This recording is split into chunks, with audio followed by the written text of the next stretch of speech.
Eh di wow, mas mataas palang House Speaker kaysa Senate President, sus Mariosep. O yan, walang dignidad talaga. Feeling entitled kasi BBM nyo, sabihan pa tayong gutom.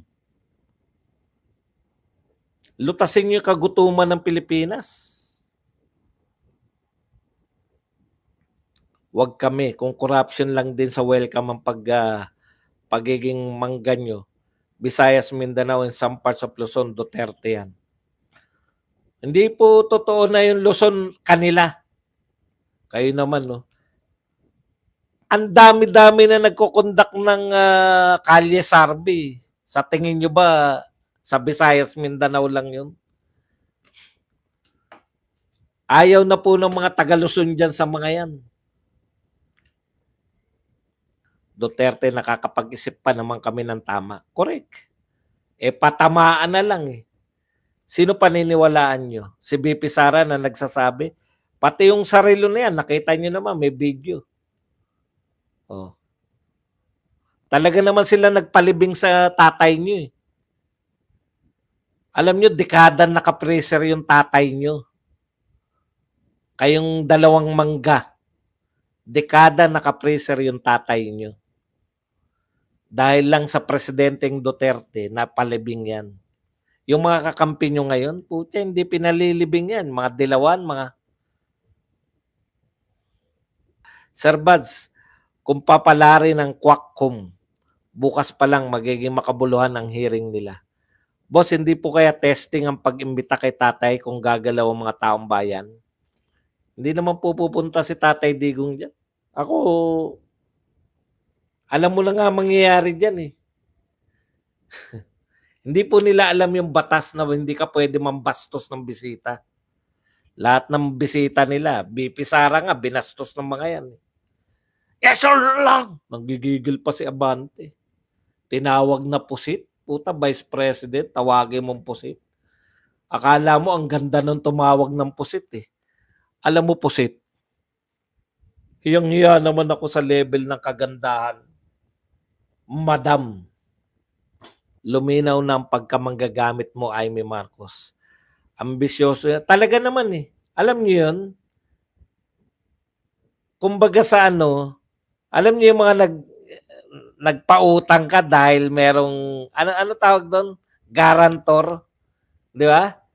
Okay tong kapatid ko. Ano yan, na puso niya. Kasi hindi naman daw kilala ni BP Sara talaga eh. Si Amy lang ang kilala niya eh. Ginarantihan. Puta, nung umaatake na yung lahat ng mga kamag-anak din nila, hindi naman pala kayang pagsabihan ng ate. Gagaranti ka kay BP Sara, wala ka naman palang kakayahan. Unahin muna nila yung 20 pesos na bigas. Wala na yung 20 pesos na bigas na yan. 29 pesos na nga eh, hindi pa mapatupad eh. Walang kasing sama ang isang tao na ang tumulong sa kanya, gantihan niya. Yun talaga, grabe, no? Yan talaga. Hindi na nga kayo tumanaw ng utang na loob. Talagang ano pa, dinadayok-yok nyo pa. Ito nabasa ko lang sa isang post. Si Pangulong Duterte, inangat niya yung pamilyang Marcos. Kasi alam nyo, before Duterte's time, ang pamilyang Marcos talagang nasa yung pangalang Marcos, talagang wala talaga eh. Unti-unti, naiangat ni Pangulong Duterte, sinimulan niya nung bigyan niya ng marangal na libing. Yung pangarap ng tatay nila at ng pamilya nila, malibing sa libingan ng mga bayani. Di ba? Tapos yan, unti-unti, binakbakan niya yung mga dilawan. Dinurog ni Tatay Digong yung kaipokritohan nito mga dilawan. Kaya sa panahon ni Tatay Digong, umangat yung pangalan ng pamilyang Marcos. Pero ano ginanti nyo? Yun, dinadayok-yok nyo ngayon. Lahat ng uri ng mga imbestiga sa Senado, imbestiga rito, dak. Duterte, masamang tao. Pucha, lalo nyo sinasabi, Dahil pinatay niya drug lord, masamang tao. Drug lord noon, nakakulong at nagtatago. Drug lord ngayon, star witness. Star witness. Antindi. Hay nako, grabe. 3 Chinese pinatay, akala ko ba ayaw nila sa China. Pinagtatanggol nila drug lords. Normal lang bumatak sa harap ng tindahan, okay lang yan. Kay FB na napakahigpit, diretso tanggal bid at restrict. 'Di ba? Restricted ka kagad pag yung anti-Marcos yung pinopost mo. Kayo ba gano'n? Pero napanood nyo na ba? Napanood. Ako kanina lang, ngayon lang. Sabi ko, ano ba nangyari sa Pilipinas? Wala nang takot-takot. Sino ba unang bumatikos? Di ba si Fentanyl? Ganun ba, Ricardo? Ikaw ba ang pangalawa? Bye-bye. Nabudol si Boss Buds kaya bumaliktad. Hindi po ako bumabaliktad. Duterte po ako. Sa mga hindi po nakakaalam, no? Hindi ko na po ipapaliwanag. Si BP Sara po sinuportahan ko. Ako po, pag sumuporta, tandaan po ninyo, lubos-lubos po ako. No? Si BP, una pa nga akong nung binabanatan nila sa 125 si BP Sara, ayoko na. Puta, mahirap kayong hinihintay ko na lang na si BP Sara mapuno eh. O, di na puno din. Kaya, ayoko na magpaliwanag dyan, pero paulit-ulit na lang kayo. Huwag na kayo dito kung ayaw nyong maniwala na hindi ako umalis sa Duterte. Si BP Sara ba, hindi ba Duterte yan? Sinuportahan ko nga Duterte. Paulit-ulit. Masaya ba kayo?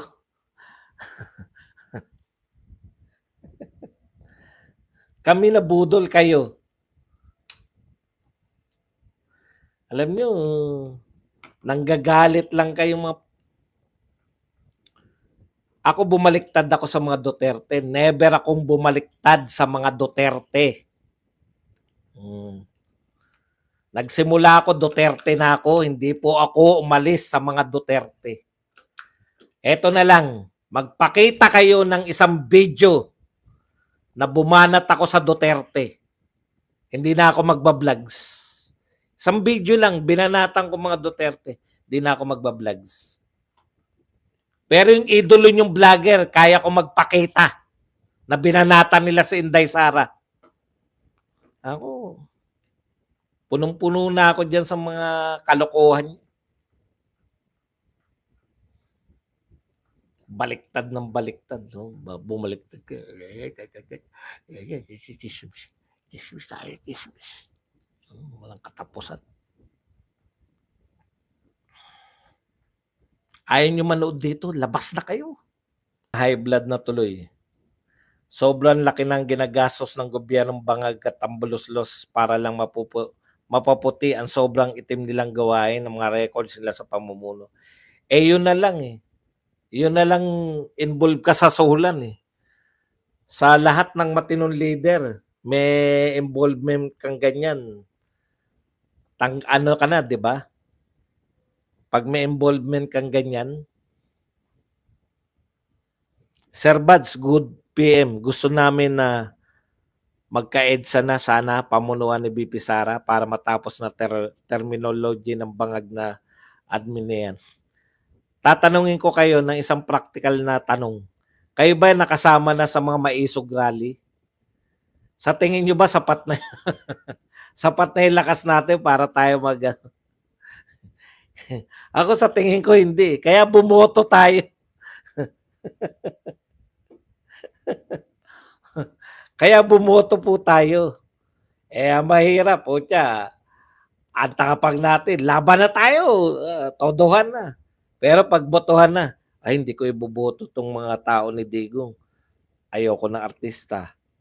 Ekis na 'to si Philip Salvador. Ayoko na itong ginawa ni Bato 'no, putang impeach si VP Sara. Mai-impeach si VP Sara niyan. Maganda ba ginawa ni Sara, ha? Baka mabaliw ka rin. Saan niya pera ng tao, ha? Ha? Lorna? Mag-ano ka, Lorna? Tinuan mo. Ayusin mo tanong mo, ayusin mo tanong. Maganda ba ginawa ni VP Sara, ha?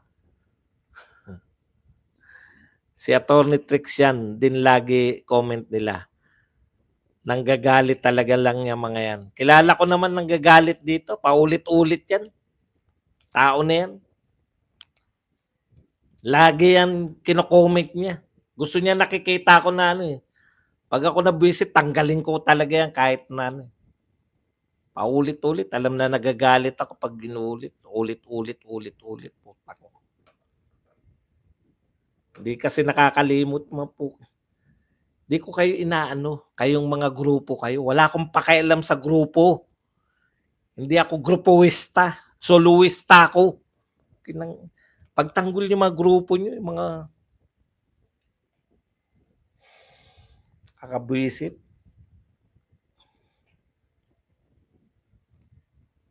Araw-araw narito. Wala akong sinasabi laban kay mga Duterte. Araw-araw na narito sa loob. Hindi pa rin maintindihan na Duterte. Puta, si Lorna dati tingnan mo nga Lipores ni Marcos at mga anti-Sara, bobo din magtanong sila, simpleng tanong lang, nagawa ayos. Karamihan sa mga trolls ni Bangag at mga hindi po, dito po yan, kilala ko yan. Hindi po, mga tauhan po yan ng mga grupo ng mga ano, mga sila lang daw ang totoong Duterte. Paulit-ulit. Okay lang sana kung yung mga trolls maunawaan mo eh. Puta mga kapwa mo Duterte, akusahan ka ng paulit-ulit.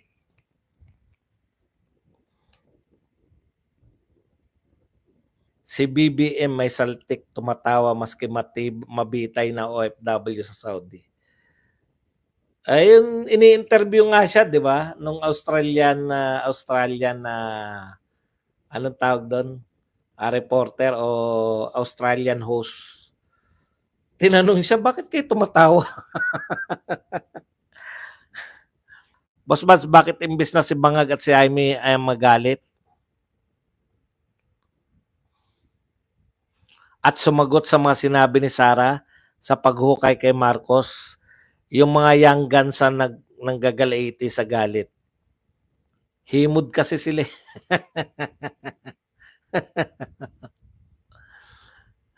Sanay kasi yung mga Marcos na may mga alipin sa gigilid. Ayan, mga aliping sa gigilid nila eh. Boss, wala nang direksyon ng bayan natin. Dumiskarte lahat, tauhan ni Bangag. Kanya-kanya, no? Kanya-kanyang bulsa.